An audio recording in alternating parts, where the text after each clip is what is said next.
Thanks, Franz and Mila, the organizers, for inviting me to this conference. And I'm going for like the 17, max 20 minutes. I am really going to appreciate your questions, but 50 minutes is like too short. But I'm going to try to do my best. So the idea is just to present some reflections that are also commenting with Franz. I have been working in solidarity with refugees and migration, and also on populism and a bit on nationalism. So the idea is how just to combine both in terms of how sovereignty is being redefined from a substate nationalism position, but also from more local position. So I'm going to use like the case of Catalonia, just in order just to rethink about sovereignty and having like sort of open approach to sovereignty that is not attached only just to the national sovereignty, but how the meanings of sovereignty changing, and how like different ways of thinking also in terms of scales about sovereignty.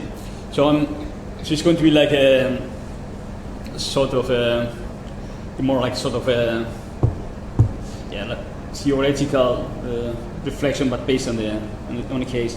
So this is this something that is coming from this special issue by Jarem that it was reflecting on substate nationalism and migration.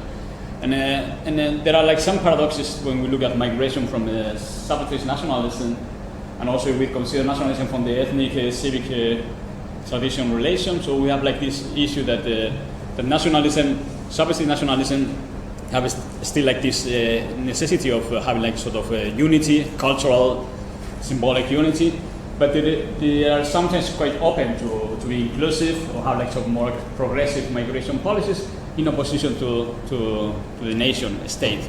So there is this sort of paradox about how some nationalist, substate nationalist parties, they can be like sort of multicultural parties at the same time, and this sort of struggling with the definition about the national people.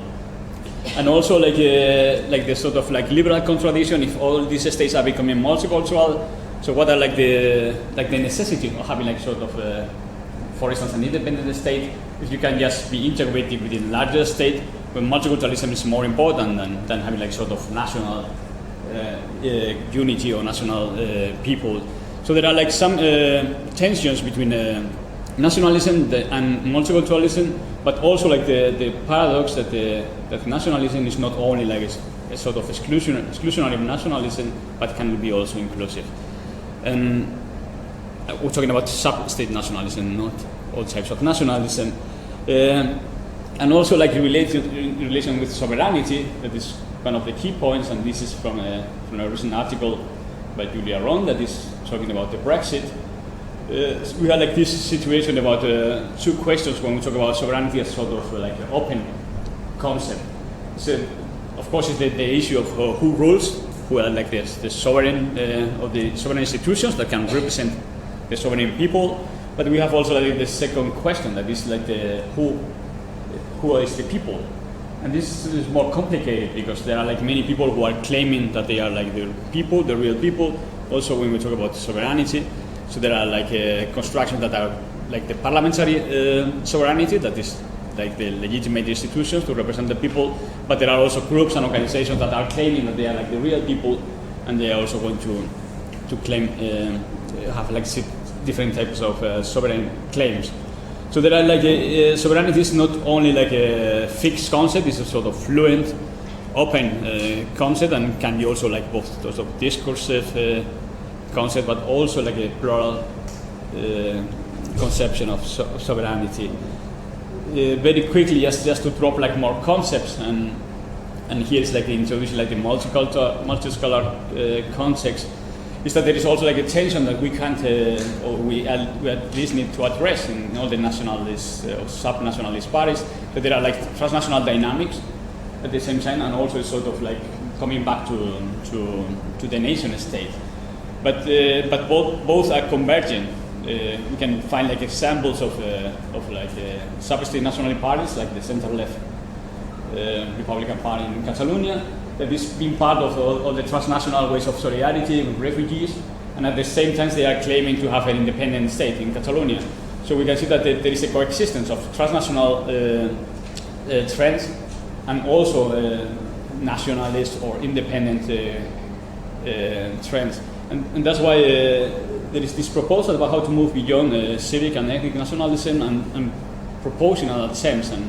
And here we have like the example of neo-tribal identities, that is like nativism and what we identify with national populism, and also like the idea of plural nationalism, when there is, or multicultural nationalism, when there is the coexistence of diversity and national claims. So nationality is redefined in basis of an existing multicultural society. And a final concept that I find like quite interesting is like the significant others. And I think that's something that we can also identify the substate nationalism here, is how significant others are changing. So we take like the case of also Scotland, but the case of Catalonia, internally how they define themselves in relation with the others can be like the Spanish nation state internally, but it can also be like the European Union externally. That the European Union has been seen as sort of ally within their regional strategy, and when they try to become independent, they can't just become sovereign within the existing European Union framework. So they also need to define themselves, and also the idea of internationalization or transnationalization must be redefined as an external other. So this is the idea of the significant other that is changeable, sort of constructed through different conjectures, discourse, and scales. I think that is also quite important in order just to define in-groups and out-groups. So this is like sort of like very last like more theoretical stuff. Yes, that is like also like talking about like the space, connecting like the space, political spaces, that is the conference, and also like yes, how inclusive substate nationalism and open migration policies are also relational. They are also opposed to the existing state, national state. Sorry. So we had like the case of sort of conservative migration policies in the case of Spain, and how Catalonia has been like more progressive in terms of offering like education or health security than the Spanish state. So it creates a sort of competition about how you are going to implement migration policies at different scales, the region and the nation state. And we have again like the paradox that the substate nationalism can be more progressive or more inclusive than the nation state. Now this dimension that has been traditionally understood in terms of the region against the state have like a different level with the inclusion of the cities as a new scale in order to produce sovereignty. And this is also quite clear after like the so-called the refugee crisis, when the cities were playing like a major role, sometimes also in opposition to the regions. And we can see that what they are trying to do is again just to oppose to the state in order to propose a different type of inclusive migration policies. So we have like the traditional regional state confrontation, and we have like a new one that is opposing the state and the cities.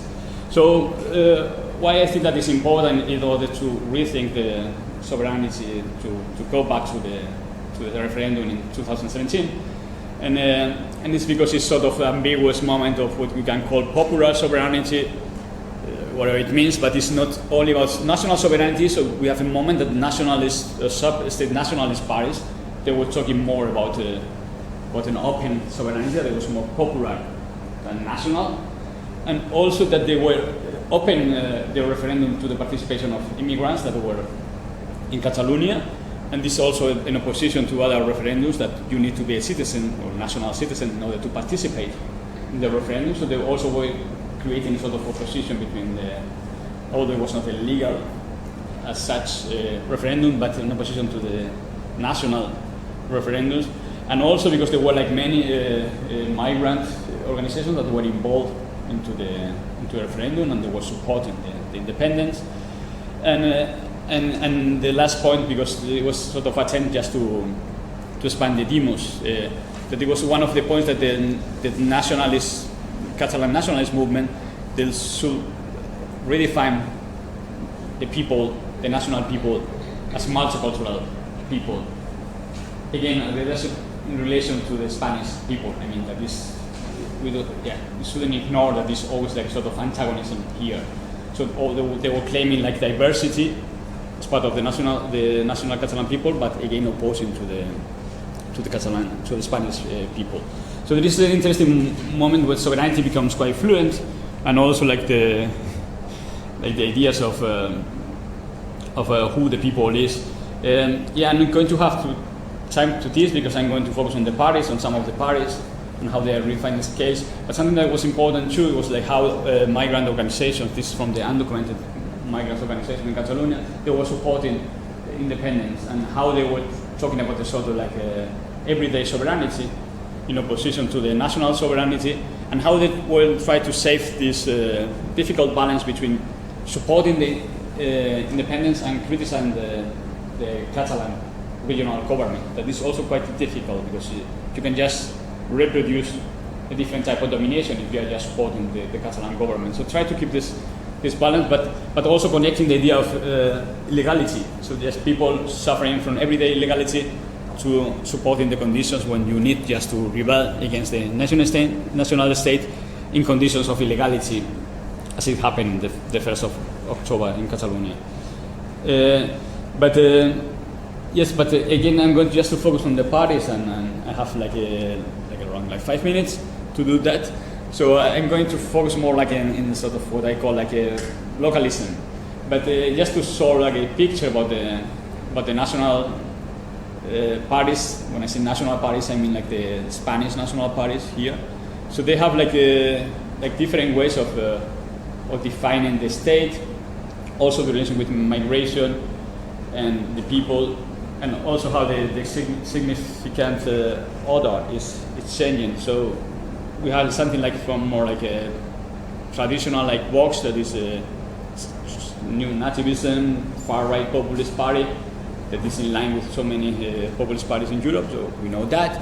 And something that is more complicated, like the Social Democratic Party, that is moving more ambivalent between a sort of a national state and more federalist state, but having some difficulties to define who the people is. And here we have like the opposite problem. The nationalist Catalan people, they redefine the people in the referendum as sort of multicultural people, when all the people, the new Catalans, they have also the right to be Catalans.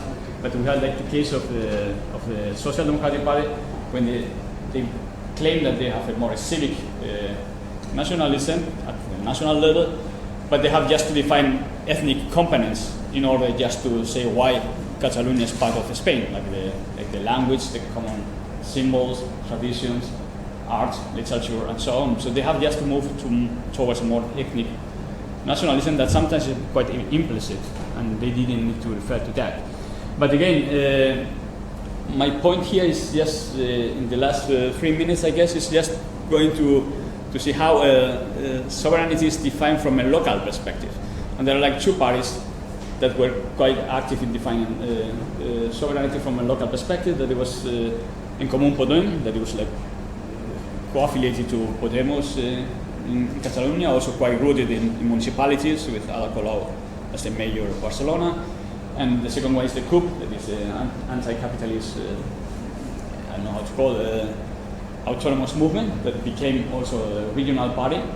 So they try to define sovereignty from a different way, and in a context with sovereignty means mainly independence, at least in the last 5 years. But they try to offer like different definitions of sovereignty and to see how sovereignty can scale up from a local perspective to more like a national, not mainly global national perspective.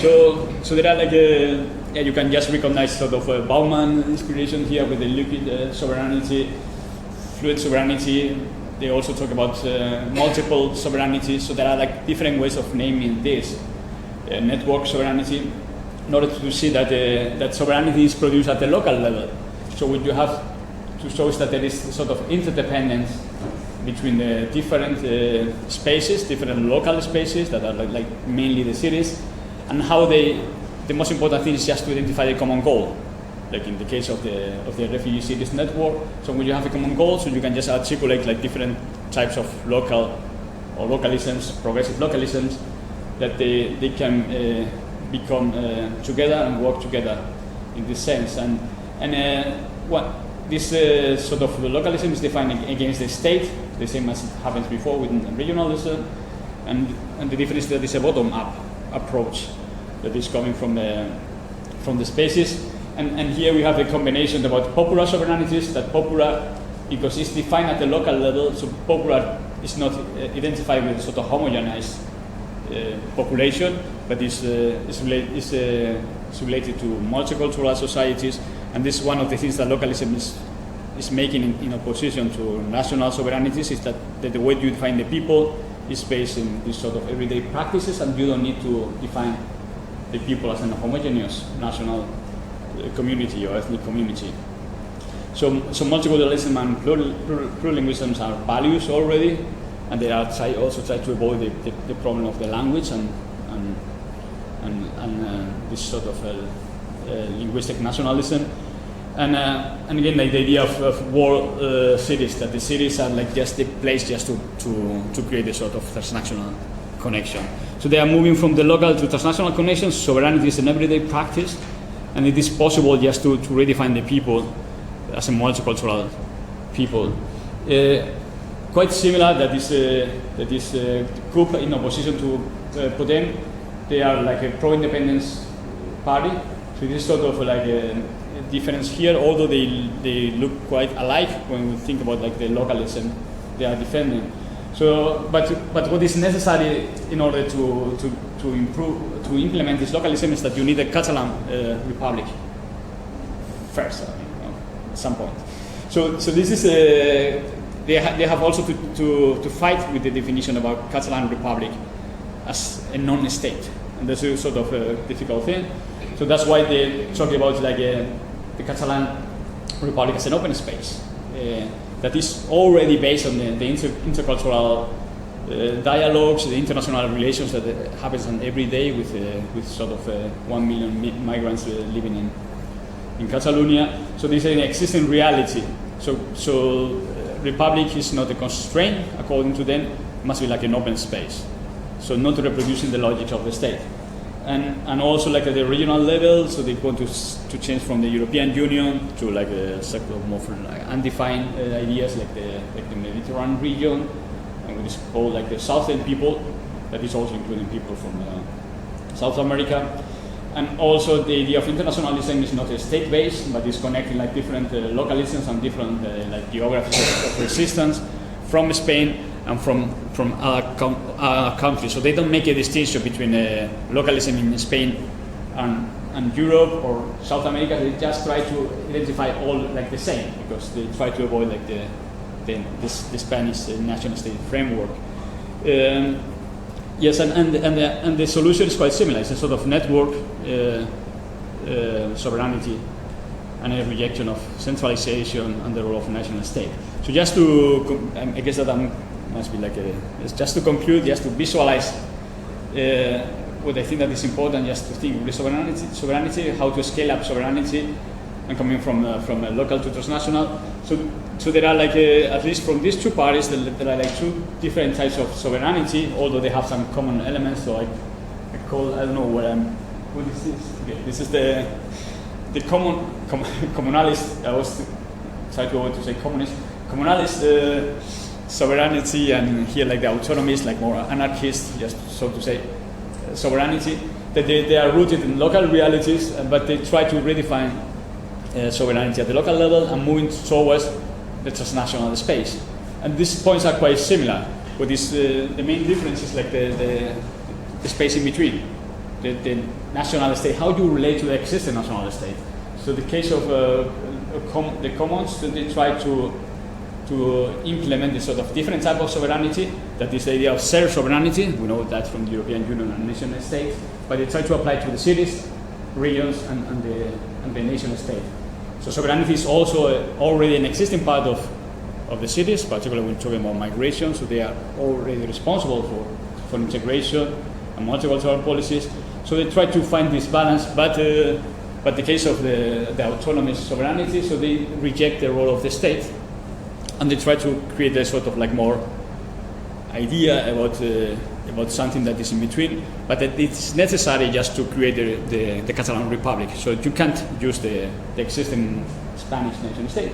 You need to create something that is the Catalan Republic in an open sense. I think that I'm going to stop here. So thanks.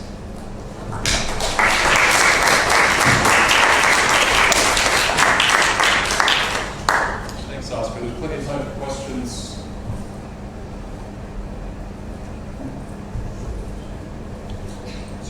Okay.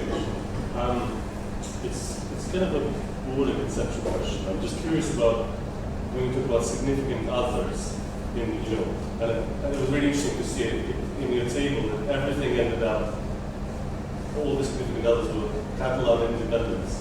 So whatever the starting point, the other things, the thing which no one wants is Catalan independence. It's sad.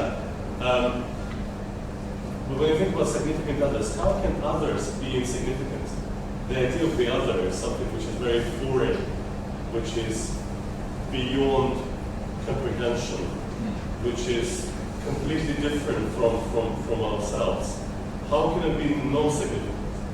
That's kind of my question.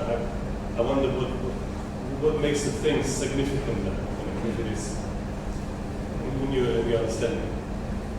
That's a really good question, and of course all the others are significant because there's sort of relational construction of the self and the other. But what is significant is what is like more influential in order to define the self. And the funny thing with the independence, when they became like crucial in 2017, is that for instance for Vox, like the far right parties, it makes possible just to create this strong self. If there was no independence, so probably they couldn't create this sort of a strong, unified Spanish identity. So they become more significant than before. And we had like cases like 2 years later or 3 years later, when the independence was not a strong topic in Catalonia. So the Socialist Catalan Party, Social Democratic Catalan Party, they can become like more influential again because they don't need to define their identity in relation to independence. They can just come back to a sort of federalist approach when the ethnic components are not so visible. So all the others are significant, but some of them become more determining in how you construct your identity. And sometimes, in this case, you can't choose who the others are. I mean that the Catalan pro-independence parties, they were quite surprised about the role of the European Union. They thought that they could be just integrated with this sort of existing structure, but they were quite disappointed about this role. So they also did it just to redefine Catalan sovereignty in opposition to the conception of sovereignty by the European Union. So it's changeable, but there are like some others that become more significant at some point than the others. But all of them, of course, are important because talking with the people from the municipality in Barcelona, so they were quite frustrated applying when they're talking about the refugee plan, but there was so much focus on sovereignty and independence that it made it difficult just to do something concrete in terms of migration policies. So there was like sometimes you need just to find a better context conductor in order just to define it. Thank you.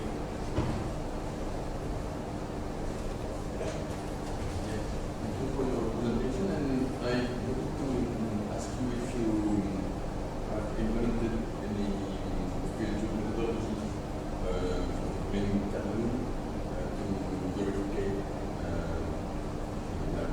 ask to different actors, or I don't know if you inspired us from other literatures to say that there is those feelings and ideas are spontaneous in Catalonia. Just to ask for like a precision. Yes, thanks. Regarding methodology, it's like based like in sort of interviews and documents produced by the parties and many different articles. And the approach is constructivist, discursive approach. So the idea that sovereignty is not an existing reality, but it's sort of discursive construction. And that's why we can just see different ways of defining sovereignty. So it's also reflecting this more dynamic approach to sovereignty. So it is on the sociological approach.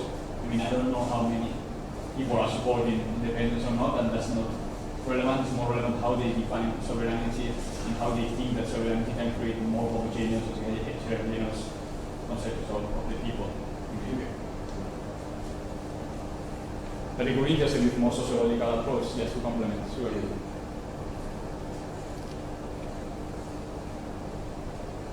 Another question, Franz? There's one more question. I would like thank you very much. That was super interesting for me personally because it overlaps with a lot what I've been working on, sort of with regards to Scotland and Wales, sort of regions within the United Kingdom with kind of significant sub-state nationalist parties who kind of strive for independence, and where the topic of migration has slowly but steadily sort of sit in. Something I found there through my own research, and I wondered how you would think in the context of Catalonia about that, was that with the examples of Scotland and Wales, there was sort of discourses of themselves as welcoming nations in comparison to the British state and its exclusionary asylum regime. But something I kind of struggled with doing the research and conceptualizing it in my PhD, I call it a double othering, because it still frames migrants, refugees as guests, so to speak, who arrive. So it's a form of identity formation that still kind of defines the nation. But also, that's why I like the concept of significant others, but also, let's say, the British state or the Spanish state and its hostile asylum regimes. But something I kind of never, and there were really interesting things with regards to popular sovereignty, so maybe you gave me an answer there, but something I could never quite conceptualize in my head was like, how can this be politically progressive for illegalized migrants? How does this not end up just being national identity formation on the back of migrants? So like we are more welcoming than others, but what happens when Penally becomes independent? What kind of policies will it implement and so on? So how do you think these kind of, framing the Spanish state, for example, as a significant other, how can that work for, let's say, illegalized migrants in Barcelona? And how can they be integrated? How can they become part of the demos? Yes, that's a tricky question because actually there are some pro-independence parties that are quite more supportive to migrants than the Spanish nation state, but again it's like quite theoretical. I mean, when I see like the conservative Catalan pro-independence party just supporting like refugees and claiming, okay, we need more refugees in Catalonia, so I become quite skeptical about this.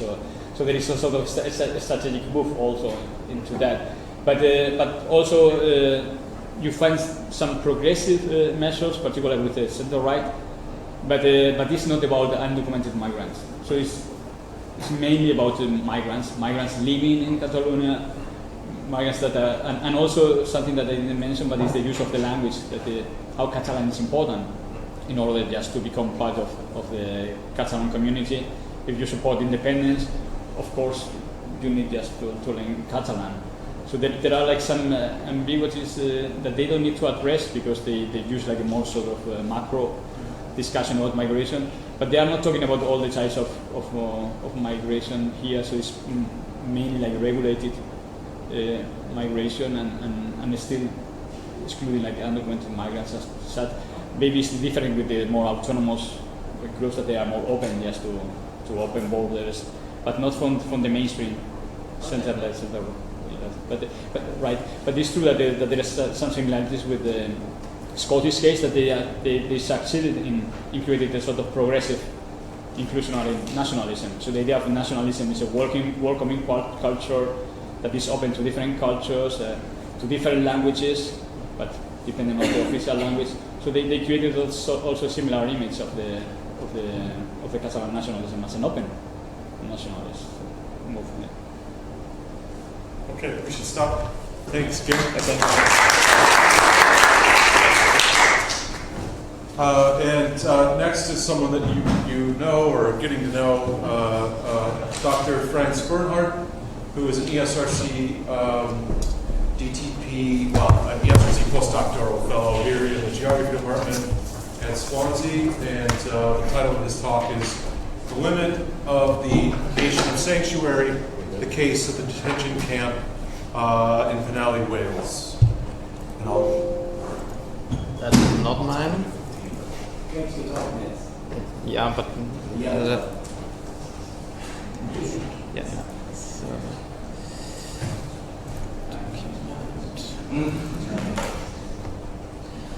for some reason, yours blocked over here.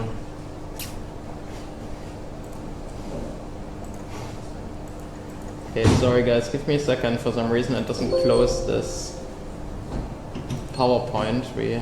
Move it to here. I'm trying to, but it's not. It's just not doing anything. It froze.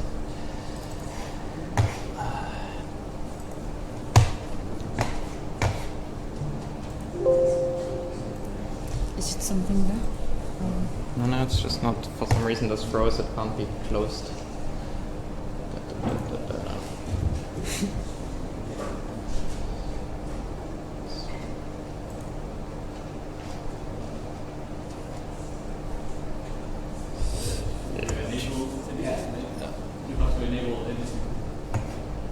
Yeah, but it's not on this. What I mean on this screen. Sorry, guys. Do you have it saved on here? It's on here, but it's for some reason on that. Can we go to Task Manager? Yeah, if we close that and task. Yeah, perfect. Thank you.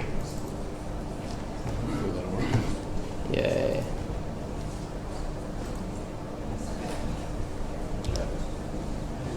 All right, thank you very much. A little bit of a technical hiccup there. I guess that happens on occasion. All right, thank you.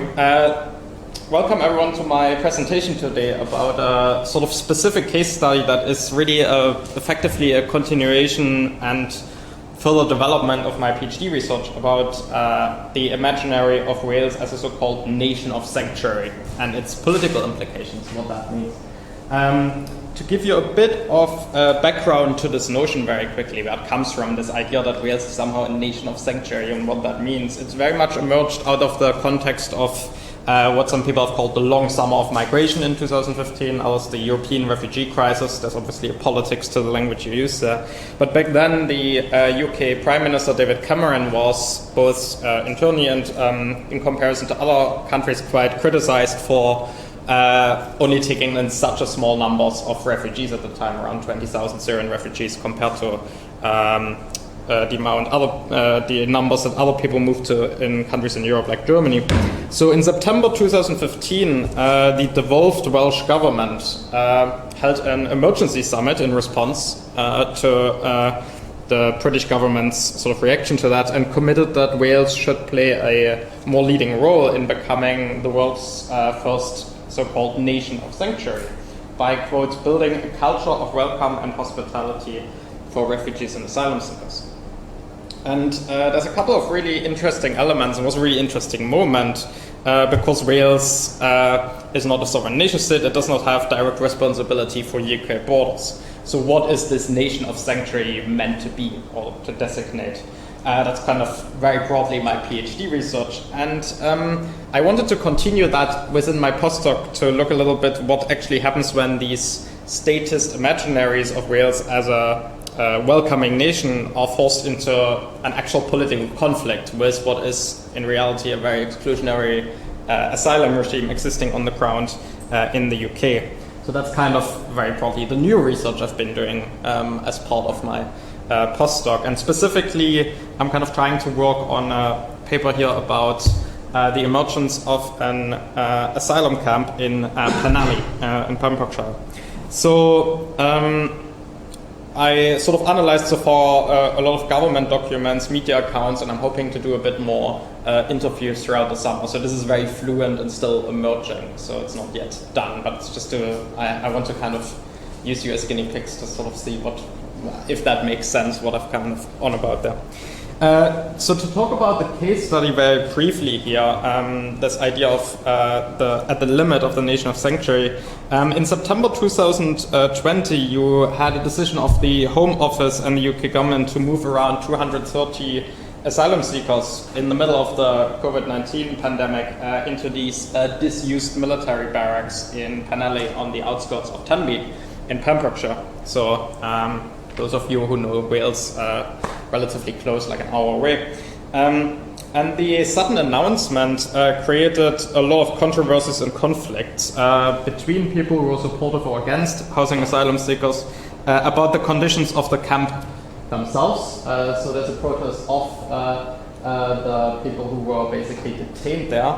And you have another picture there of people who were they were protesting against the camp because of its bad conditions, but for housing asylum seekers in the regions and being welcoming to new arrivals. But what was also interesting, and which is supposed to be a bit more the focus of this talk, just through sheer time constraints, is that you also had, for the very first time, proper conflict emerging between the devolved Welsh government and the British government about the way the decision to use that camp was conducted and implemented. And that what makes this case study so interesting is because it was really for the first time a proper, sort of, when you read these documents, a proper open conflict between these two different governments. So before, this idea of the nation of sanctuary was almost more of a branding exercise of Wales as welcoming. But here you have for the first time that the Welsh government sort of actively in its document says you are intruding on what are supposed to be devolved powers. I'll get to that in a second. That's kind of the first part of the presentation. So this kind of new conflictual line really in addressing the Home Office and subsequently the UK government becomes quite apparent in a lot of these official statements from the Welsh government. So in its very first official cabinet statement, which has been written by Jane Hutt, the Deputy Minister and Chief Whip from the Welsh Labour Party and the Welsh government, she wrote, I'm going to read that out very briefly, we can be proud of the way our nation has responded to successive refugee crises, providing a warm welcome and opportunities to integrate within our communities.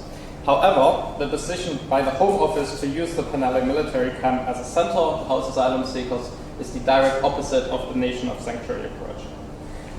So you have a couple of interesting things here. The first thing is this kind of reiteration of a national pride for Wales vis-a-vis these imaginaries of welcome and hospitality towards refugees. We are this welcoming place, right? It's a bit of a moral place framing and place making.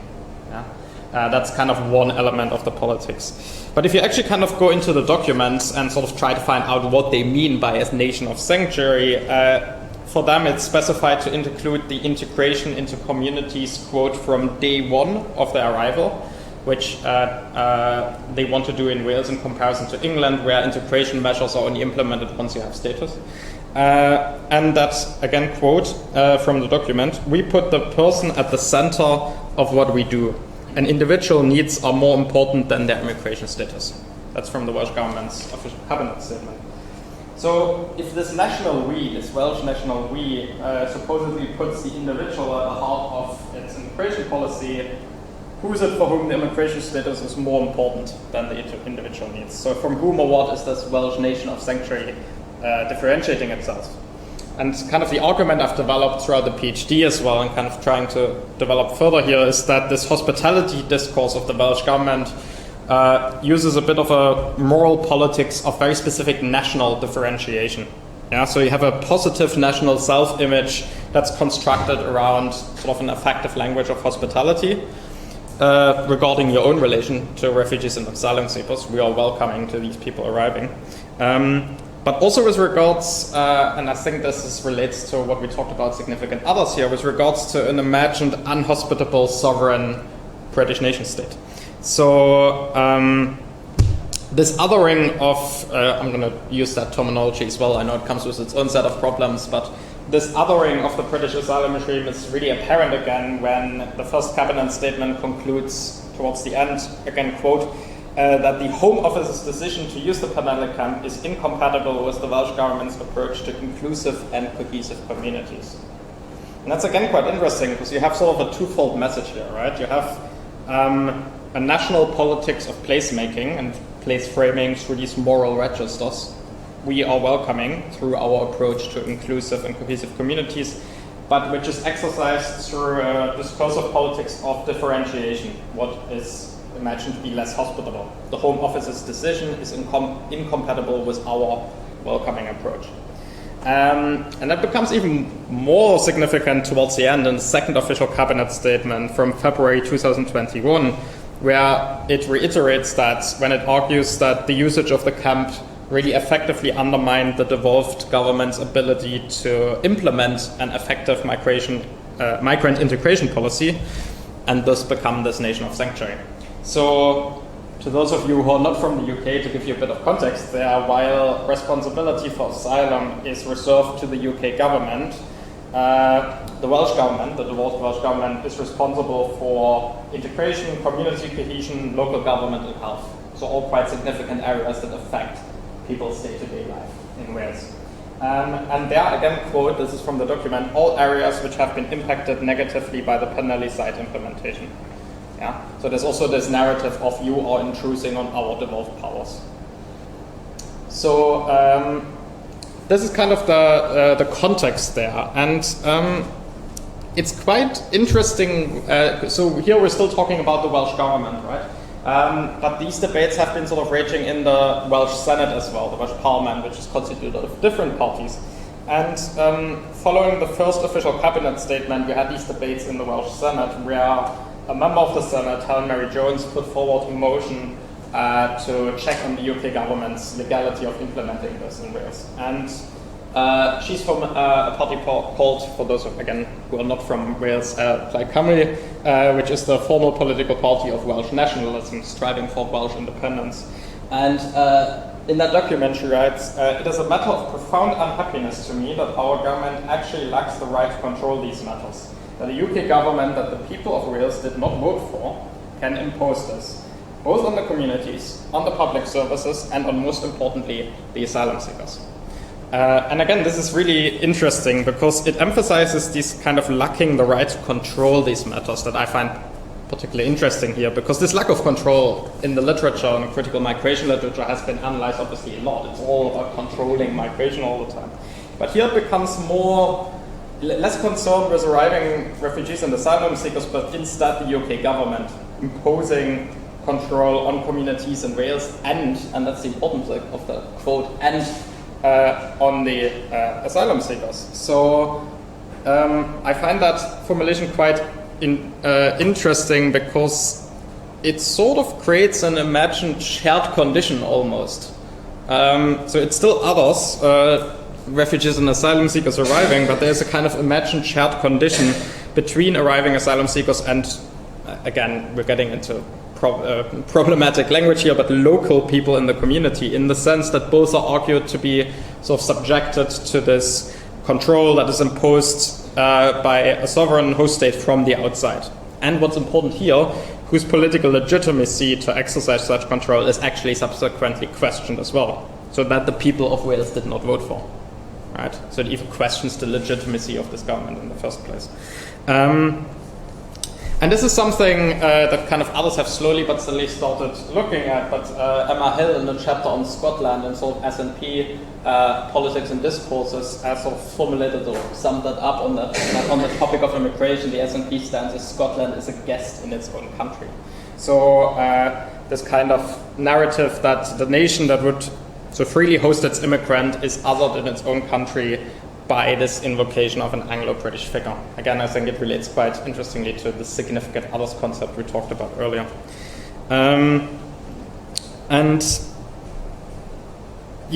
Sort of there's other elements there as well. I don't think I will have time to go into that, but what I think is important is that this kind of discourse of differentiation here between the imagined hospitable and unhospitable host state turns into a question of political legitimacy regarding who should be allowed to be a legitimate host to new arrivals.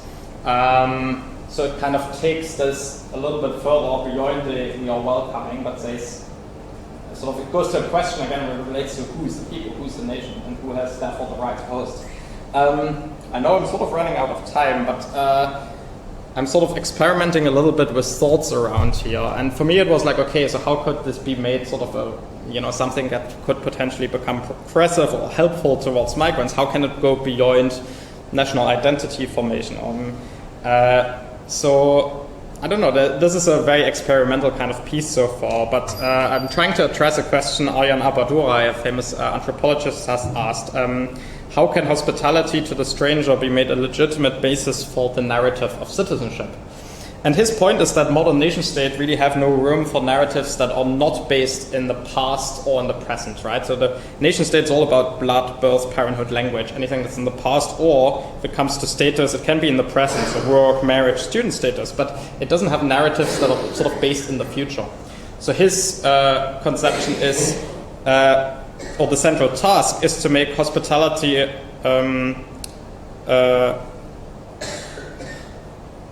a legitimate narrative of citizenship, to create stories of an imagined future citizenship.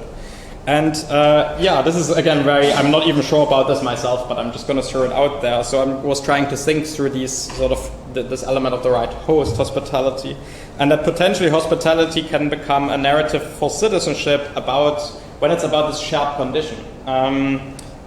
This idea that you have a narrative that residents and citizens share an imagined common experience, having been treated as a guest in their own home, and therefore share the potential desire for a new home where both can be made host, so to speak.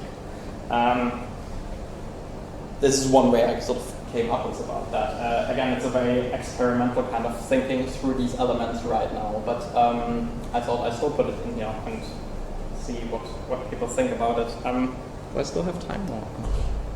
Yeah, you can have a couple more minutes.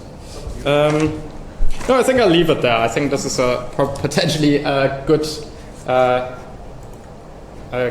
place to end. I'm just going to put that back there. But yeah.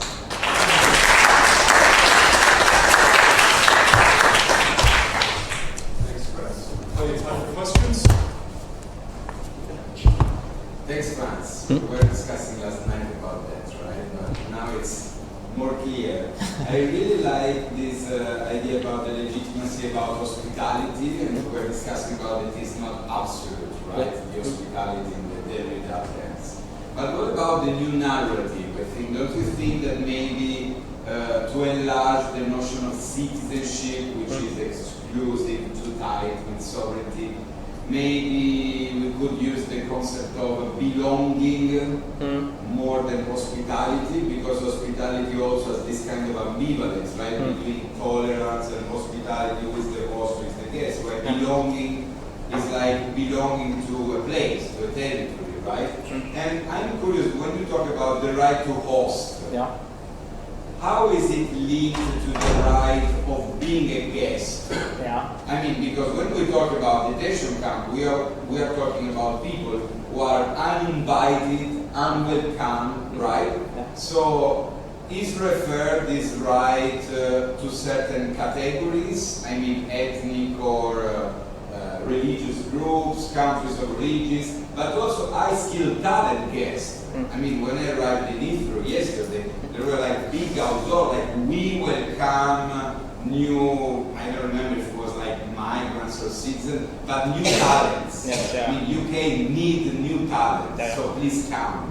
You know, it was interesting because UK is also asking to externalize the border in Rwanda, talking about externalization of the border. So do you think there is a link about that? Absolutely. So there's two questions. I'm going to get to the first one. I think you're absolutely right. I think that's why I called this a bit more experimental, because obviously part of the critical migration literature has kind of spent the last couple of years sort of work of Vicky Squire and Jonathan Darling sort of being quite critical of the concept of hospitality as such, because it always, by definition, returns to notions of sovereignty, of host and guest, of other. And if we shouldn't strive towards conceptions of rights, of citizenship, of things that are less politically ambivalent as hospitality. So this was for me more kind of an experimental thing to say, okay, it is still such a dominant narrative and metaphor that is used by different governments, by states and so on, to frame that, and how could it potentially be sort of worked with progressively? But I agree. I think, personally speaking, I think you never. With hospitality, you never quite get out of its contradictions fully. So I would agree with you there that potentially it always has a bit, that it always kind of gets caught into fundamentally having to define another. And I guess, and that sort of relates to the second question on the right host. So this is what makes Penally so interesting, is that I think what are we actually talking then when we talk about hospitality, right? Because some people from the Home Office might define this camp as a perfectly fine hospitality, as someone being housed, they get a bed, what are they complaining about? It's then about like what is it actually defined, what is the kind of hosting process. So hospitality doesn't end with that moment at the border, so to speak, where there's a sovereign decision to let someone in, to include or exclude, but beyond that. So I think there is, with regards to that, I think a lot of the conflicts, also what the Welsh government has been framing as like, all around this concept of integration, and we debated that before, it comes with its own set of problems, sort of even using that term integration, but to say hospitality kind of goes beyond that, and it's important for us to have integration measures to make sure people get jobs, their children go to schools instead of, there's different levels of hospitality, so to speak, and what is even defined as hospitable here. So housing someone in a disused military barrack in the middle of the COVID pandemic where you cannot keep a distance, or, housing someone in appropriate housing and so on. So this is a whole different set of debates of what then constitutes hospitality exactly. And how long does it keep going? When, and again, this is where it's contradictions coming in, if something becomes permanent, is it even still hospitality? Does that answer that? Yeah. Thank you for your presentation, Franz. You showed a very interesting quotation. Scotland is a guest in its own country. Yeah. And this is quite interesting. And do you think that the migration issue fuels the political movement for independence in the public opinion, in the political arena in Scotland? This is my first question, because it is very central in the political sphere. And I have a second question, very short.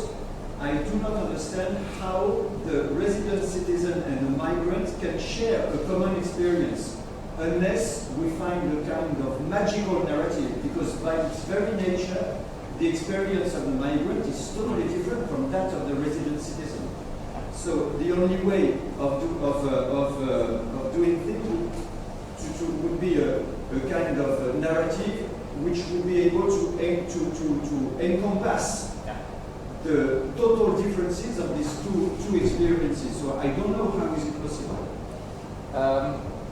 So two things. I think I've got answers to both. The first one, absolutely you're right. Yes, in the political sphere, the SNP, the Scottish National Party, obviously strives for independence and is politically stronger in Scotland than like communities here in Wales. Definitely makes a big political element of that play-off of being more welcoming, so to speak. And it's something what I mentioned earlier. I'm kind of struggling with, they're framing themselves as a sort of welcoming nation, but that's obviously easy to say when you are not yet independent and don't have to implement kind of border control or any kind of sovereign border regime. But it definitely does that. But out of a very very clear I think again it relates to sort of a significant other as the British state, and I think that's what is meant with this Scotland as a guest in its own country, along the lines of we would host more welcoming, we would be more welcoming to people if they would let us, to put it crudely. With regards to the second point, this is something, again, this is why I'm kind of experimenting in my head with these concepts, and I'm agreeing with you that you will never align these kind of experiences. Someone who is has been, fleeing from a war zone, has been illegalized in Europe, to kind of compare that to someone's imagined experience of being a guest, where national identity doesn't align up with kind of state borders. I'm not sure you can compare that necessarily. The point I was trying to sort of experiment with is to say, well, of course you will never line these up, so there will never be a common ground between those people. So if we're looking for future narratives, what kind of narrative can you make up? And they always make, it's the idea of imagined communities and imagined narratives. Of course, they're never kind of fully corresponding with empirical realities, but if it comes to nation and identities, I don't think really that's the point necessarily. So that's what I meant with, as long as people are convinced that they have something in common, I think that can be a powerful determinator. But you're right, I think this is, I'm not sure this is actually something that would really kind of line up with potentially. There's a little bit of literature that kind of looks into substate nationalism movements, and specifically in kind of, sort of Northern Ireland, where you had an almost colonial contexts where there's a lot of solidarity with kind of other French nations, and so to speak. So where migration has been charged through that sort of level. Say we have a common experience of, an almost racialized exclusion or a colonial exclusion. I'm not sure that's very much the context in Scotland and Wales, to be honest. But again, I think it's this idea of a sort of, what I found fascinating, I guess, in this particular document and kind of coming across that this Plaid Cymru politician tries to create a situation where it's like we are both the asylum seekers and us, the locals, are kind of victims of this British government. And I was like, this is fascinating, and what can be made of that? But you're right, it is very clustered with ambivalencies. Thank you, Franz. No, it's great to see where your research has gone in the last couple of years. I suppose two kind of questions.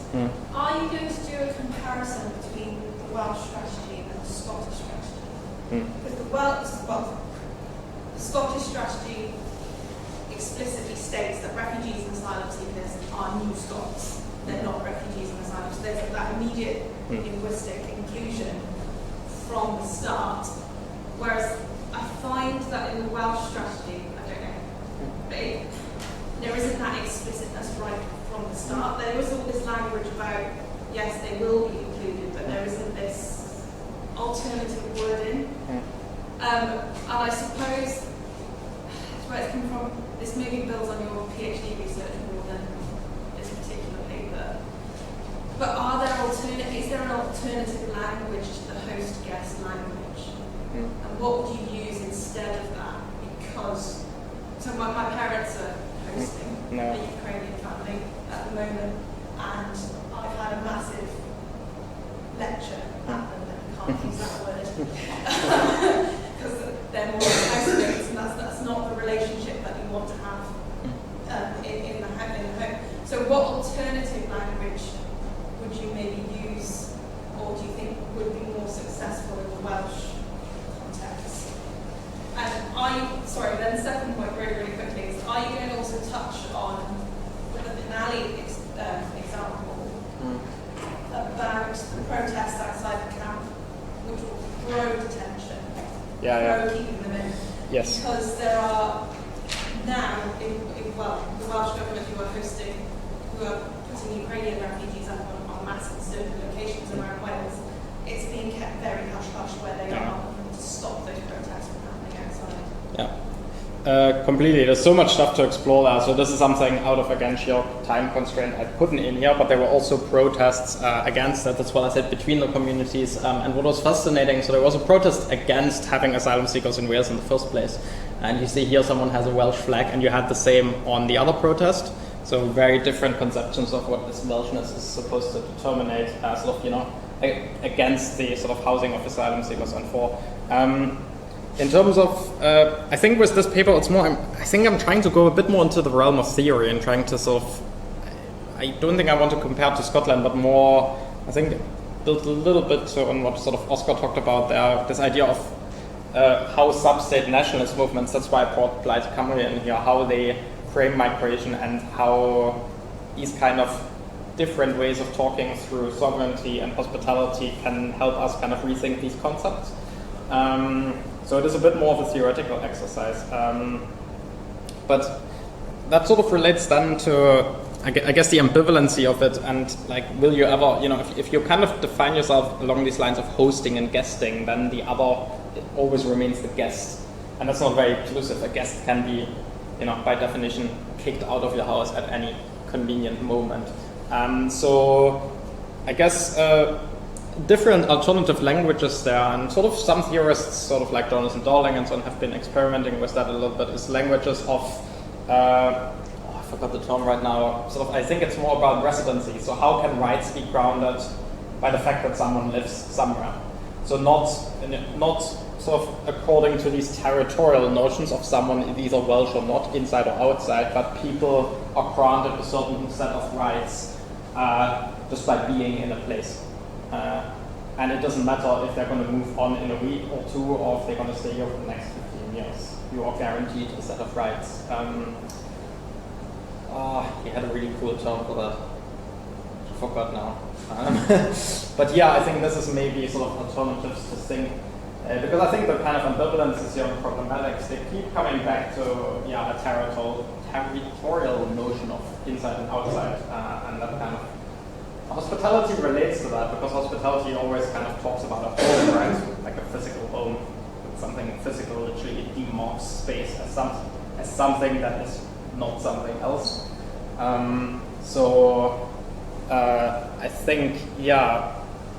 I think if you want to avoid that, then you have to do away with the very concept of demarked space. Thanks, Franz. We're out of time. Okay.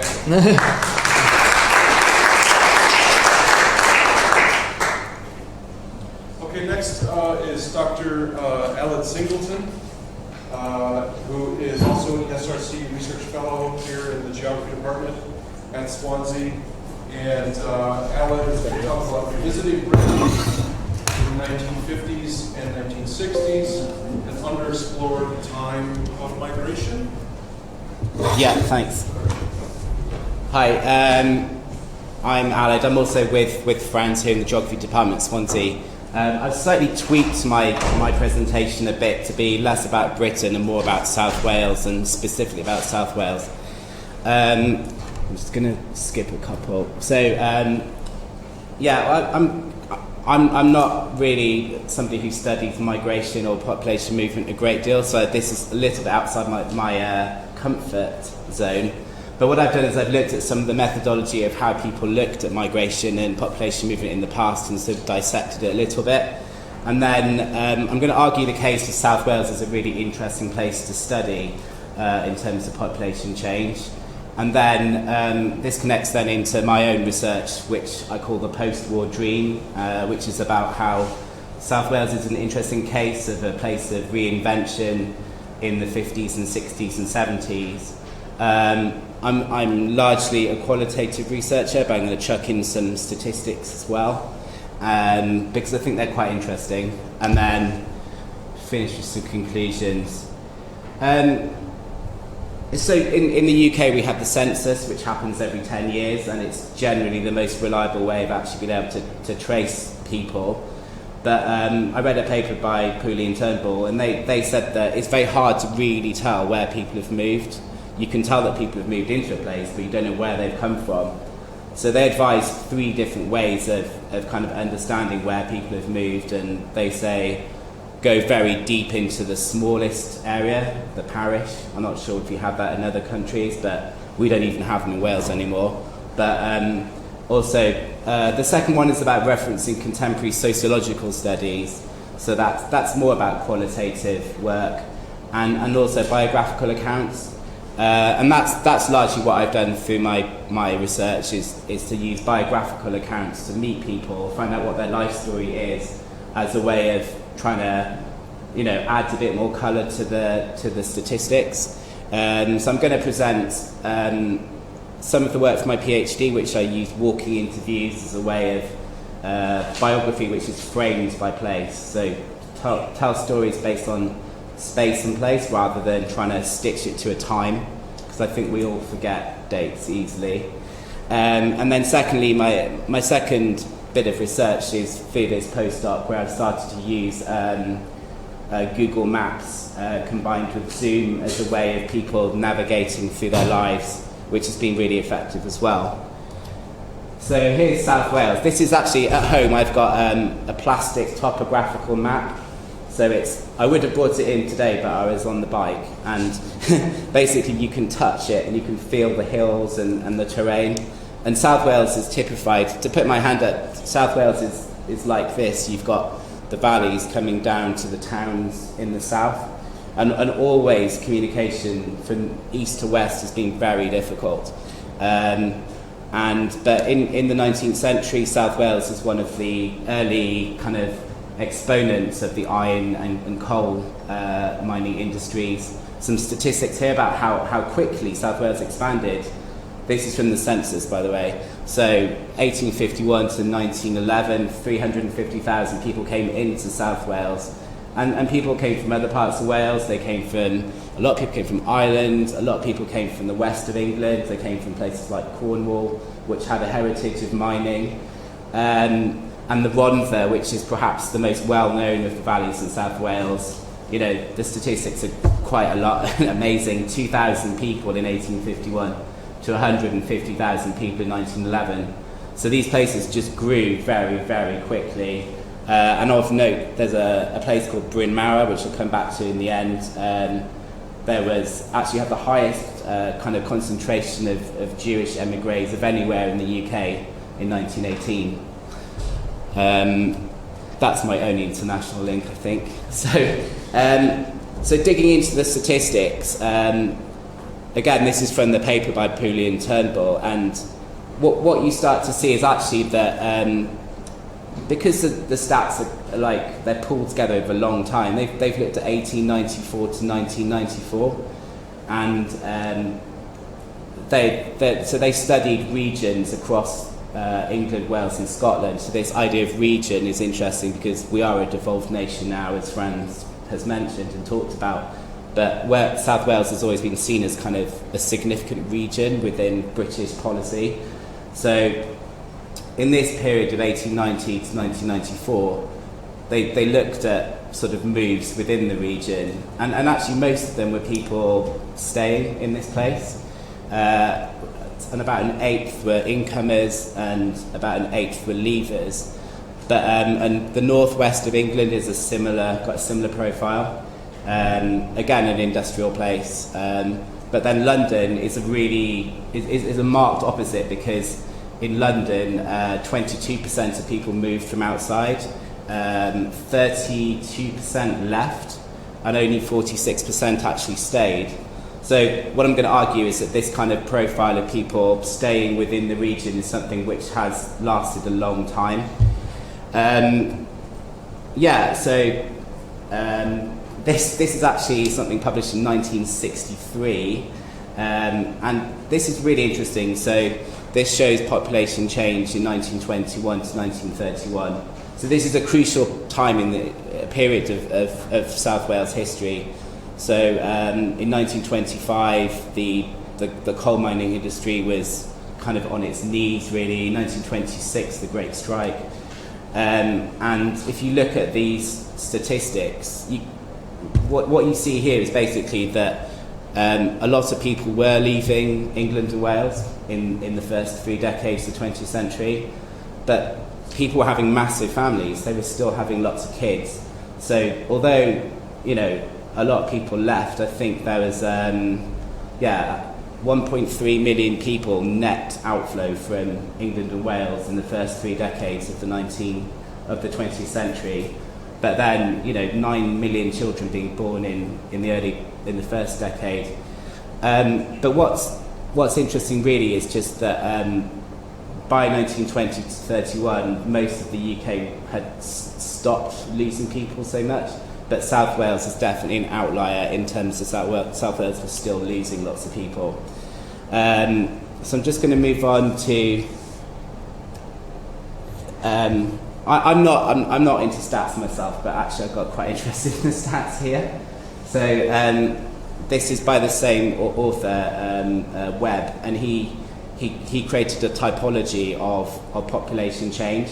So on the x-axis, you've got kind of like net in-migration, which means an increase in population. On the other side of the x-axis, it's a net out-migration, which means a loss of people. And then the y-axis is net decrease, which means more deaths than births. So in this 1921 to 31 period, only Halifax in West Yorkshire is the only significant place in the UK to have both more deaths and more people leaving. But most places were actually starting to be in a positive space in terms of losses and gains, apart from South Wales, which I'm going to show you now. So in the typology, you can read this as I'm talking, I can imagine, but it's interesting that so this type A, which is where the new people being born exceeds the number of people leaving. So Swansea, this city here, Cardiff, Barry, which is a significant dock area, and Penally to the west. So they were actually losing people. People were leaving these areas, but there were still more children, more humans being created. But most of the rest of South Wales wasn't really showing many signs of an increase in population. And I'm going to focus on this last type, which is called Type H. I'm going to give you some names of places in the valleys of South Wales, and if you know South Wales, they'll all be familiar to you. So Aberdare, Caerphilly, Ebbw Maesteg. I'll show this on the map in a minute as well, but these places were all losing quite significant numbers of people. And at the same time, you had places on the coast, so Newport, which is where I come from, on the eastern side, and Port Talbot on the west. They were also losing lots of people as well. And I'll come back to this in a minute, also with a map. But so mobility is it's a theme of this conference, and in the 1920s and 30s, railways were just a very significant way for people to get around.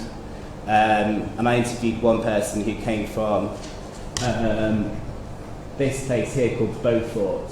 So this is a map of the top of the Valleys railway system in the 1920s. So this is literally the only proper east-west connection which existed back then. But all of, like my hand, everything goes down to the bottom. There's one connection across the top, but then one of the people I met, he was born in the 1920s, and he said that his destiny was shaped by these railway lines. Whatever he could do in his life, it depended on taking a train somewhere.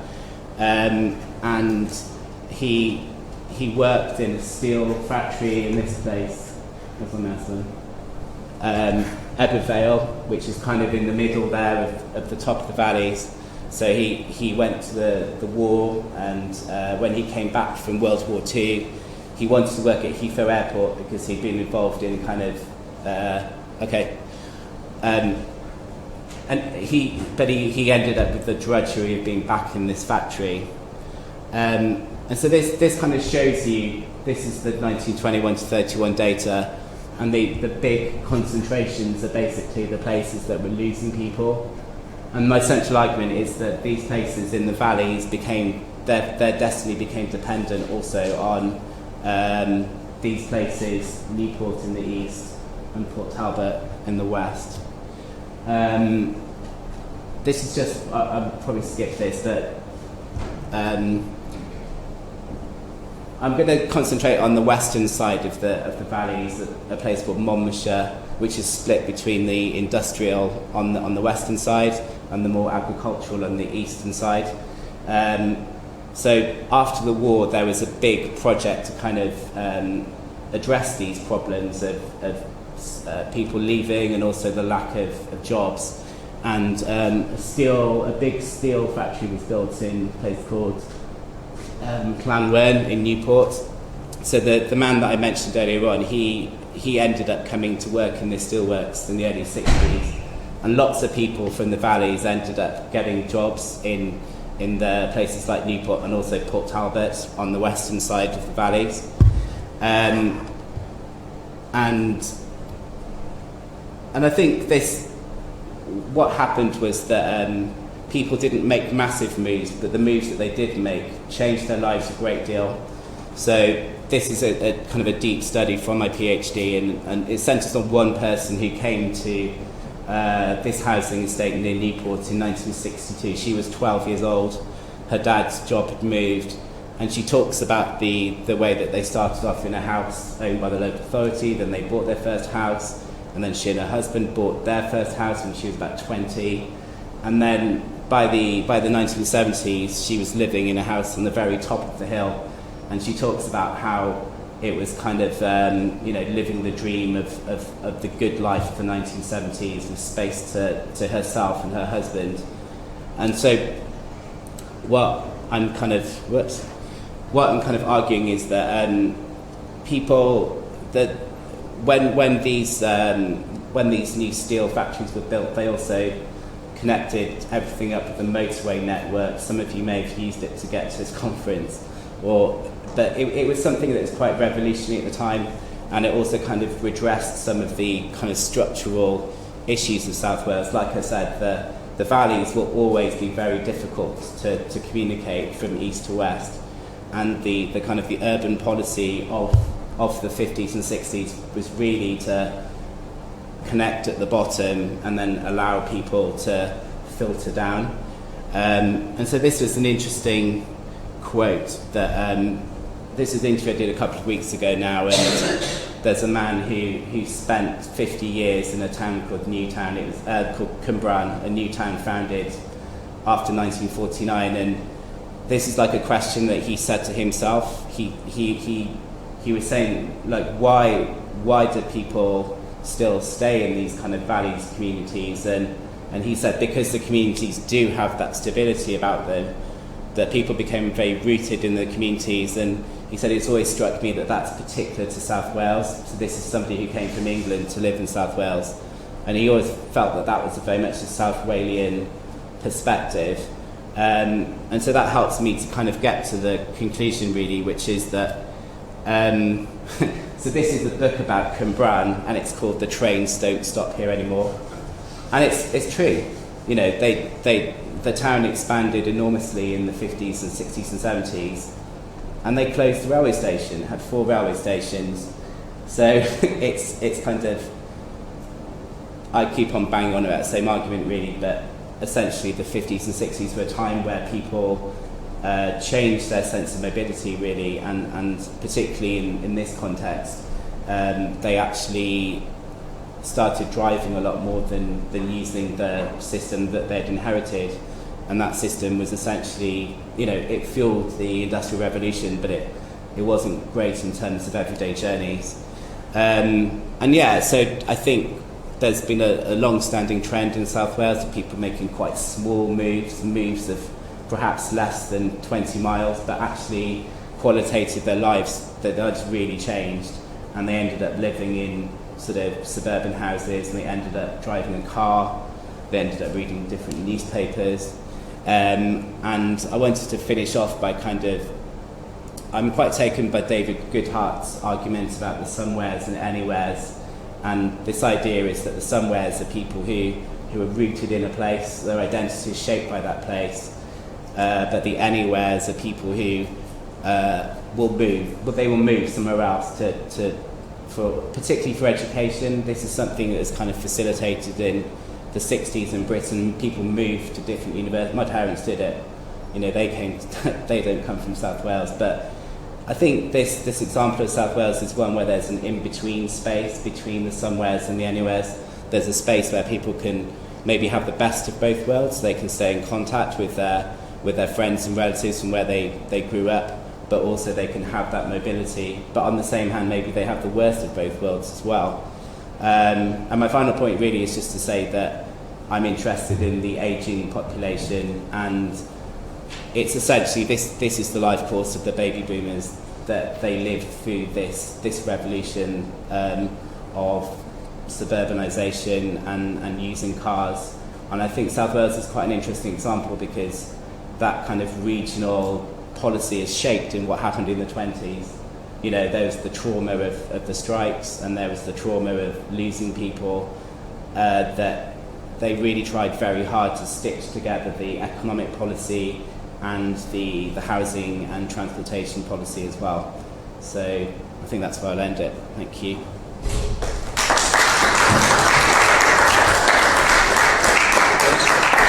Thanks, Aled. And just for a bit of context, and Aled can tell you much more about this than I can, but for those of you who aren't from Swansea or aren't from Wales, it's going to be a beautiful afternoon, I think, here. And when you look across the bay from campus, you'll see England. steelworks. You'll Oh, see yeah. You'll see a steelworks, Yeah. a bunch of smoke coming out of factory stacks, and that's Port Talbot. Port Talbot, what Aled was talking about. Anyway, questions for Aled? Keith? Fascinating stuff as always. I'm pleased you got to the somewheres versus anywheres at the end. Yeah. From your discussions, your bilateral interviews with the people, how much does does it come through that it's a sort of tension when they're young between which of those pathways are going to take? So I always sort of wonder which people choose to sort of get the qualifications to move on, and those who invest themselves much more in place. I'm just wondering, when you're very in depth, you know, you're doing lots of very in depth work, how much that comes through as a sort of narrative in their youth. So I generally interview people who were born in 1940s, 50s, and some who were the generation before. And I think it's relatively few people then were actually, they did actually move away. I probably interviewed the people who didn't move away, if you like. And this period is kind of about the time when industry was actually renewed in many senses, and that people did actually have, you know, well-paying jobs. So the man who was born in the 1920s, he retired with a very good pension, and they had other, you know, there's also in the 80s the time when people could buy their houses from the local authority. So it kind of masked a little bit. There was one person I interviewed who actually came to Newport from a town called Maesteg, and he said that it was like a world away. And that I did interview other people who went away and came back, but I think you probably need a better, maybe if it's focused on Cardiff, you'd get a few more people to tell you about the kind of how deeply they felt about being sort of anywheres. But I think this is a case of a somewhere policy, a somewhere period of time that worked. Yeah. But if you were to look at movements of people born in the 70s or 80s, then most in this area, most of them would have moved. Yeah, I was sort of kind of wondering if those who said they were going to stay, but when they were little, they always could tell people were going to move on. I mean, my generation, most of my school friends left South Wales, left Newport, definitely 100%. So it's a generational thing. Thanks. Jan. Yes, maybe you said it, but I did not hear that. Why this period of time is underexplored? Is it due to a lack of data, or just due to a lack of interest of historians, for example? So the data is not very useful in terms of helping us to understand where people moved, and it still isn't very useful. I had to dig quite far and email people to get some of this stuff, and also the census. So in 1961, the census did a 10% sample where they asked people if they'd moved, and actually the data was incorrect. So I had to email them to get the right stuff. So that's one thing. But then, so there's a good history department here at Swansea, and Martin Johns is a professor there, and he wrote in his book that it's an under-researched period. And speaking to him, he said that there's a lack of good kind of data from South Wales, but other parts of the UK are much better. So, like I said, I changed my title from Britain to South Wales. There's a book by a guy called John Lawrence, which is called Me, Community in Post-War England. And there's some amazing studies of what happened around London, what happened in the east of England, what happened in the north of England. But South Wales is an under-researched place.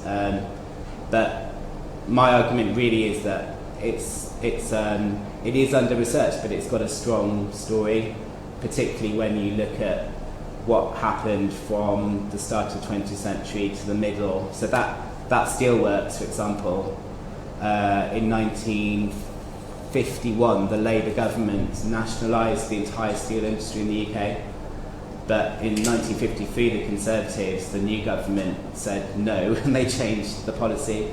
So the only one that stayed nationalised was the company in South Wales, and I just think it's like, obviously I'm from South Wales, so I'm a bit biased, but I think it's got some interesting factors that deserve further study, and certainly when I did my PhD I didn't look to find this story, but this story came forward. as something which people kept on talking about, and they kept on talking about how they had made these small moves, but their lives had changed a lot. Eleanor and then Franz. Go ahead. Thank you. No, well, that's made me realise how typical my family story is. Is it? We haven't moved from, well, I've moved to Bristol now, but Right. the house is still in South Wales. Gone from Newport to Penally. Yeah, not very fun. But my main question is how can you, does looking back on this research have any implication to maybe the modern policy changes that are being implied by the Welsh government currently?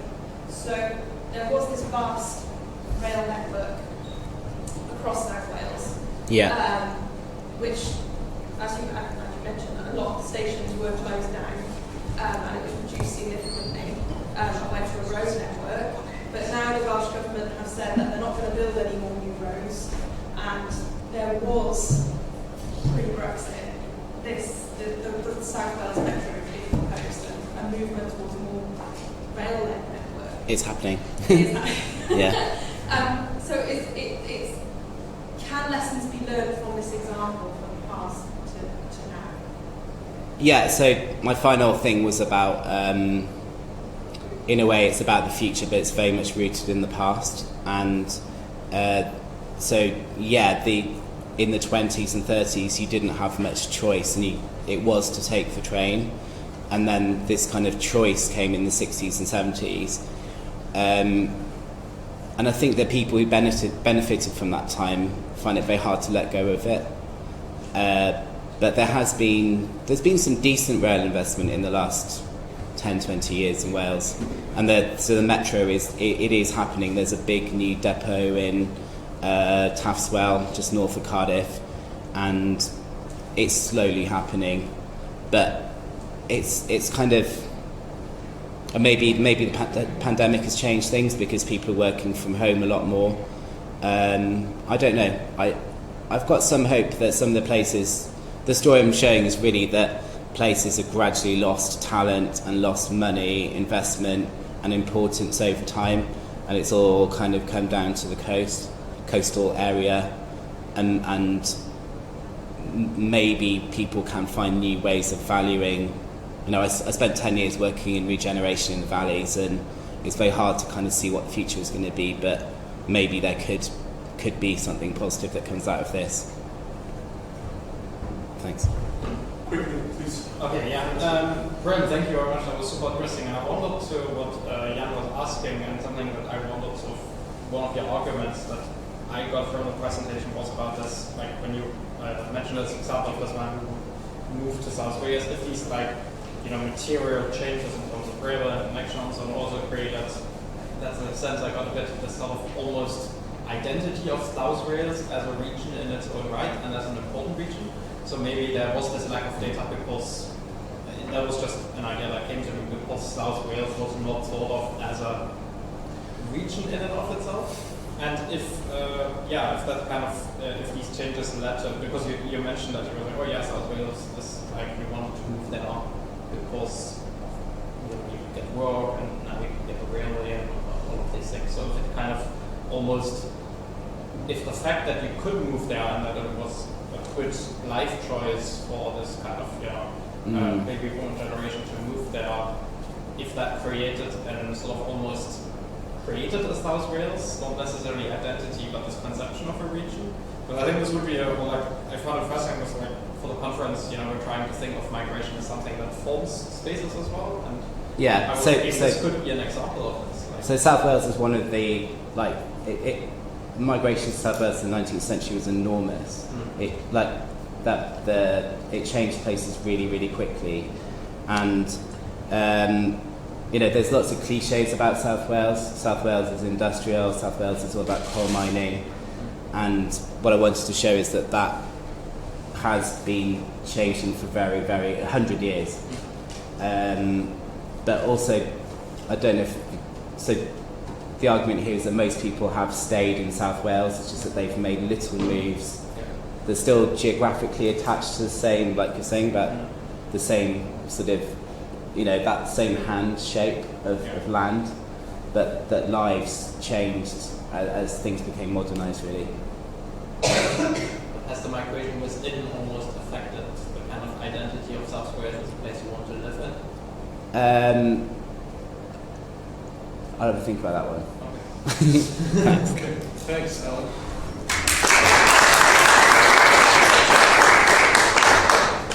Okay, last but certainly not least, Bethan Hier also from Swansea University Geography Department.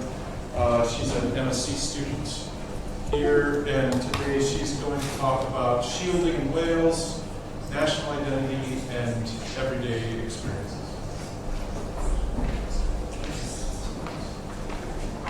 Put the USB stick in.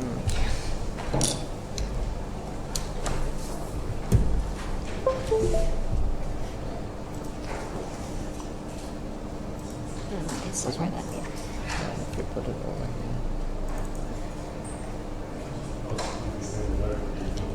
There you go. Thank you.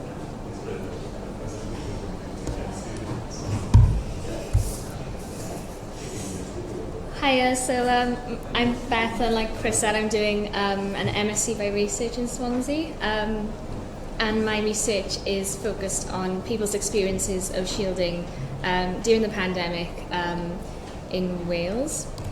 I'm interested in this because my mother shielded, and I'll explain what that is in a second. But my research questions concern national identity and everyday experiences, and how the decisions made by the UK and the Welsh government sort of impacted these as well. So on the next two slides, I'll just explain everything about shielding and COVID and devolution and stuff like that. So shielding basically was advice given by all of the governments in the UK to people with severe underlying health conditions. So that might be people with some types of cancer or respiratory conditions, and people on immunosuppressive treatments as well, for example. And the government considers these people clinically extremely vulnerable, which is a nightmare to say. But it basically means that there's a greater risk of them experiencing more severe symptoms of the virus and becoming more ill from it. And this advice suggested that people should stay inside as much as possible and not go out for shopping or exercise or socialising, anything like that. And the government then also included a category for people who were at increased risk to the virus. And this was people, for example, who were over 70 or who were pregnant, or had sort of mild conditions like asthma and stuff like that. These people weren't given any extra advice. They were just told to follow the general rules, just with more caution. But yeah, I decided to sort of include them both because I don't think there's a hard line you can draw between them, and I think some of the experiences are quite similar. Yeah, so just to give a bit of background to devolution then, so like Franz and people have already mentioned, so the UK government has sovereign power, it's got overall power, but then there are devolved governments in Wales, Scotland and Northern Ireland. So some powers are reserved by the UK government, and then some are given to the devolved government. So Wales, for example, has control over things like healthcare, but not over immigration, like Franz mentioned earlier. And in the 1979 referendum, people actually voted against devolution in Wales. But then another referendum in 1997 narrowly decided that there should be a National Assembly for Wales. And this was enacted in the Government of Wales Act 1998. And then there's been more acts passed since then, and a referendum in 2011 decided that Wales should be granted the power to make their own primary laws. And the most recent act in 2020 allows 16 and 17-year-olds and qualifying foreign citizens to vote. So just for a bit of background with COVID-19 in Wales, there's been around 874,000 confirmed cases of coronavirus in Wales and around 10,000 deaths to date. I think that was a few weeks ago, the most up-to-date figures. And just to give a brief timeline of events, so the UK went into lockdown on the 23rd of March 2020, and Boris Johnson, the Prime Minister, gave a big speech to tell everyone to stay at home. And then the day after, the Welsh Government released guidance for people who were shielding in Wales, and they sent letters out to everyone. And in this letter, they stated that it should last for 12 weeks. It did not, but that's what they said initially. And they said they shouldn't leave the house for any reason at all, not even for exercise or anything like that. And then from the 1st of June in Wales, 2 households could meet outside and people were advised to stay local.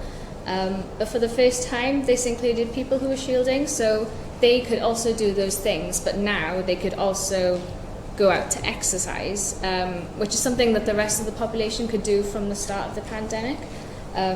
It's just that only now the shielding population were allowed to do that. And shielding continued then until the 16th of August, at which point it was paused, which basically means the government thought it was safe enough to stop it at that point, but if things got worse, they would reintroduce it.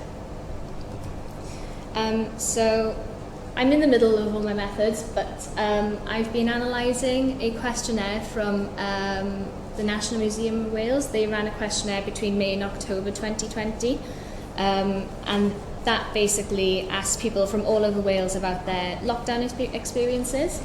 And it doesn't ask about shielding specifically, but because there's over 1,000 responses, quite a few of them did reference shielding in various amounts of detail. So I've been busy just refining the responses that I want to use that are relevant for this research. And even though it's a questionnaire, all of the questions were open-ended, which means the respondents could give detailed accounts of their experiences, and it's generated qualitative data, which aligns with my research questions. And then I've also been doing interviews just to supplement the questionnaire and to go into more detail about shielding specifically, because the questionnaire doesn't do that. So I've been interviewing people who have been shielding, and because I'm working with people who might be considered vulnerable, although some of the people I interviewed would contest that quite strongly, I think. And they have to be comfortable at all stages of the research. So what I did was I asked people to bring items along to the interview, which reminded them of their time shielding. And this was to it was a way for me to avoid asking them sort of direct and invasive questions, but it was also a way for them to maybe steer the direction of the conversation a bit, so they could avoid certain topics if they wanted to. And I decided to base my interviews in and around Pontarddulais, which is a town sort of 10 miles northwest of where we are now. So I've just put it on the map just to show you. And I decided to choose Pontarddulais because it's in Swansea, the local authority, not the city, but it's on the border with Carmarthenshire, which is the neighbouring local authority, and this border was highlighted in the pandemic because there was a time where rules between local authorities were different, and I wanted to see if that came up in my interviews at all. And also, I live there, so I know a lot of the issues and stuff that people care about there. And it's just like a typical post-industrial Welsh town, really. There used to be a railway there and 6 tin plate works, but they were all decommissioned, and now it's just a commuter town, basically.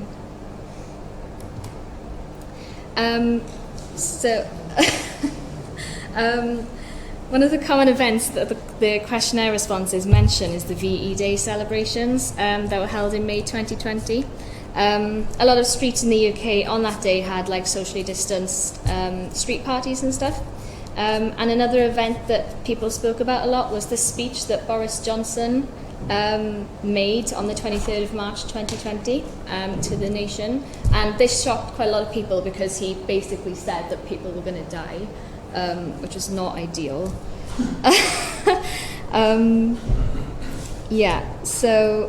And also, the people in the questionnaire referenced the clap for carers every Thursday a lot.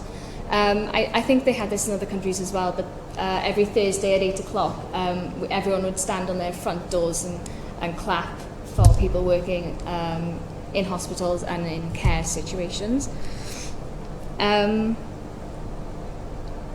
So these things could all be described as hot nationalism because they kind of signal a disruption in what we might consider normal routines. Obviously, that depends on what you consider normal, but they could become more banal over time. So, for instance, Boris Johnson's speech was shocking at the start, but then we had daily coronavirus briefings where we saw the same thing every day, and they became part of our routines. And people in the questionnaire, a couple of them mentioned how they would plan their meal times around the briefings, so they became much more routine and we became used to them. So one of the biggest changes to people's routines was obviously working from home and studying from home. One of the people that I have interviewed mentioned how her hours were much less structured, for example. And another thing, I didn't expect this to be honest, but to come out of the questionnaire was how much people mentioned dogs and their pets. So even though all of this disruption was going on, dogs still need to be fed, they still need to be walked, and I think people appreciated the routine and the familiarity in that. And these 2 dogs are from 2 people that I interviewed, because both of them included their dogs as one of their items that they brought to the interview. They didn't actually bring them, sadly. So I think people just appreciated the companionship as well that dogs bring. One of the women I interviewed mentioned how training her puppy gave her a sense of purpose while she was shielding because she couldn't actually do her job.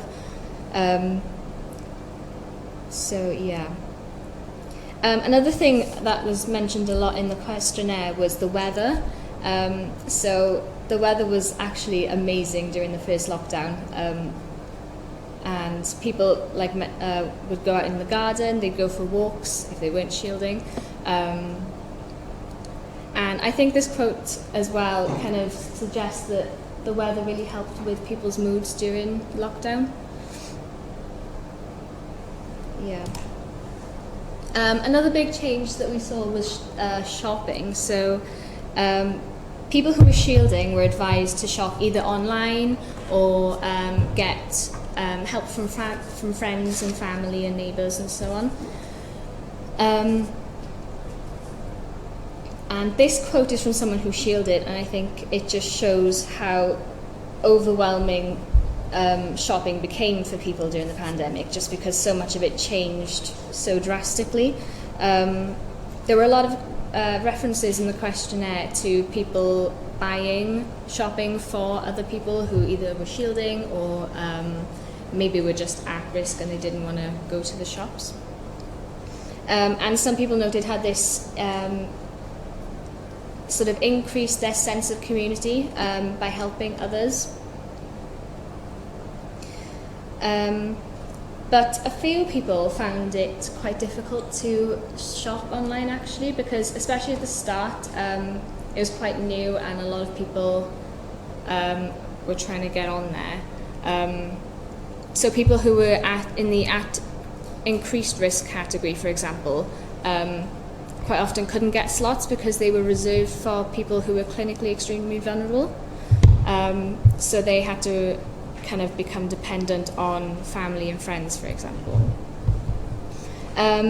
A lot of people in the questionnaire as well noted that they began to shop more locally, so they'd be supporting local businesses, and maybe instead of going to the chain supermarkets. And this aligns with what Cresswell observes as localism being a response to the pandemic. Yeah. So I've got two quotes here. And both of these made me kind of just stop and just think about them when I first read them, just for very different reasons though. I think the first quote so it kind of exemplifies the disappointment and just being continually let down by this different set of rules that the government advised for people who were shielding. And I think it might be just one reason why the suggestions in the second quote shouldn't happen. I think the second quote, first of all, is horrible, but it kind of just exemplifies these kind of ableist narratives that we've got in society at the moment. And thankfully I didn't find too many of these in the questionnaire. But yeah, I just thought they were interesting. So I've talked about just kind of what I've seen so far. I haven't finished this at all, so it's still ongoing. But so yeah, people displayed their national identity like on days like VE Day or during the Clap for Carers. Some events like the briefings, even though they were shocking at first, they became much more routine. And lockdown meant that people had to adapt to working and studying from home, but found more normality in maintaining routines for like their dogs, for example, and they found solace in the nice weather that we had as well. And then there were also changes in the shopping habits, especially for people who were shielding, who essentially became dependent, whether they liked it or not, on the availability of slots online or on family and neighbours. And people, what am I saying? So I just want to end on a positive note because some of what I've shown has been quite sad. But yeah, so some people did feel an increased sense of community out of this, especially when they were planning things like shopping for their neighbours and VE Day and stuff like that. Quite a few responses in the questionnaire kind of say, you know, oh, we set up WhatsApp groups for the street and stuff like that. So they definitely felt closer to their neighbours. But also, when everyone was at home, people appreciated the extra time they had with their family now that everyone was in the same house. Of course, you have to be living with your family to say that, but yeah. And these are my references. Thank you.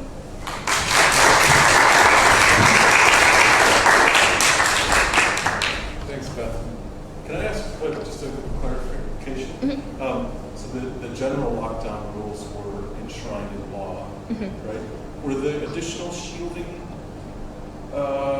rules also enshrined in law, or were they more kind of like guidance? Yeah, they weren't law. I think they were guidance.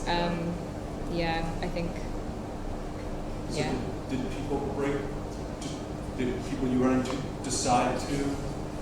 Yeah. To not follow the guidance? Yeah.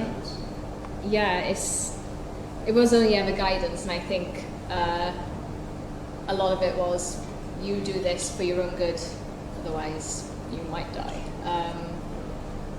So I think a lot of people did follow it, especially at the start. There was a lot of people, like neighbours and stuff, who were going, yeah, we'll do your shopping. But there was one person on the questionnaire, they it was only her and her teenage daughter, so she had to go to the shop sometimes. I know someone who carried on working in a supermarket even though they were supposed to be shielding. Yeah, they could have if it was their prerogative, pretty much. Questions for Bethan? Just looking good. I think, Ben, you have a question? You haven't asked one yet, so yeah, Ben. You have a lot of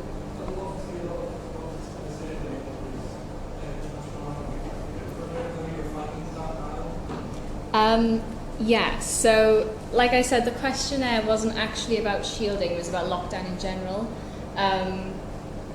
And all of the responses were just words. So the museum sent it to me in an Excel spreadsheet, and basically what I did was search for keywords, search for words like shielding, vulnerable, although I excluded a lot of those because vulnerable can mean a lot of different things. And they weren't always clear about what they were on about when they were on about people being vulnerable. So if I couldn't say for certain that they were on about shielding, I had to exclude that. Yeah, and other words, but it wasn't just searching for words. If a response came up, I'd look at the whole response to see if I could get any more information out of other words in the response as well. But yeah, it wasn't always straightforward. So people, I'll use the word vulnerable, but you can get quite a lot of different meanings of vulnerable for socioeconomic status, or maybe where they live isn't stable, stuff like that. So I had to exclude those. Yes, that took quite a while. I think that Sergey and Franz, is there anyone else who hasn't asked a question? Might have one? Okay, so Sergey and then Franz. Thanks, Bethan. Really good to know what you're doing.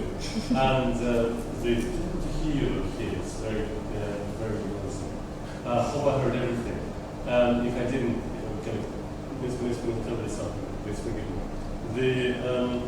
One of your research questions was, how did the devolved pandemic decisions change experience of people in Wales? Mm-hmm. And I was wondering whether you have any kind of, I know it's an ongoing work, but whether you have any findings. We have a project where we interviewed, how should I say, a member of the Welsh Parliament, senior member of the Welsh Parliament, and they had a feeling that the fact that Wales had made independent decisions made people aware that that there is a kind of pathway to independence and so on. Mm-hmm. So that was their claim. Yeah. But you talk to people on the ground. I wonder whether there was a sort of how would we answer your question? Yeah, it did come up a bit in the interviews that I have done. People said they prefer to live in Wales because the rules in England were. Well, I think their main issue was Boris Johnson. To be fair. And just his rules were relaxed too soon. And that came up a lot in the questionnaire as well. So a lot of people said the Welsh rules were more cautious and they appreciated that more. There were other opinions as well. Some people said, they preferred a four-nation approach. That wasn't very common, but there was there. And some people said that they prefer to have the same rules as England. Yes, but there's probably more to come on that as well, with the more interviews I do. Yeah. Thank you very much. That was very interesting. Sorry, I perfectly asked my first question, so that's all. But I sort of had a second question related to that, so maybe putting that up there. The first, obviously, about this identity and sort of Wales having devolved control over health, but then I found the shielding example, that's why I thought to include it in this conference, as a kind of almost where we all had this experience through the COVID pandemic of this I don't think a lot of people ever had that before, a very enforced immobility. This is kind of the theme of the conference, mobilities and migrations. And how I wonder if you got from respondents maybe a sense of that yeah, so first this kind of, okay, we are in this enforced immobility, we cannot go out, we cannot travel, sort of like that suddenly migration or like mobility became something dangerous, or if there were maybe sort of narratives that people said like, I mean this is very anecdotal, but I kind of realized here in Wales there were sort of, very earlier in the pandemic, and I was in Germany the same, there was sort of very racialized discourses of, the Chinese virus and so on, and it's more about tourists, but then later in Wales apparently there was also about like, that people were really annoyed here with sort of richer English people kind of getting holiday houses and things, and people like, we should move, and that suddenly this idea of mobility became dangerous. So I wonder if that's maybe something that sort of people talk about. A little bit, yeah. They did mention the sort of holiday homes. In sort of coastal areas, holiday homes are quite a contentious issue because quite a lot of English people own them, and they kind of price the local Welsh people out of the towns that they grew up in. And some people in the questionnaire did mention that. So that they were sort of saying, we should have our own rules and keep the English out, basically. That didn't pop up too often, but yeah, it did pop up a bit, yeah. One more question?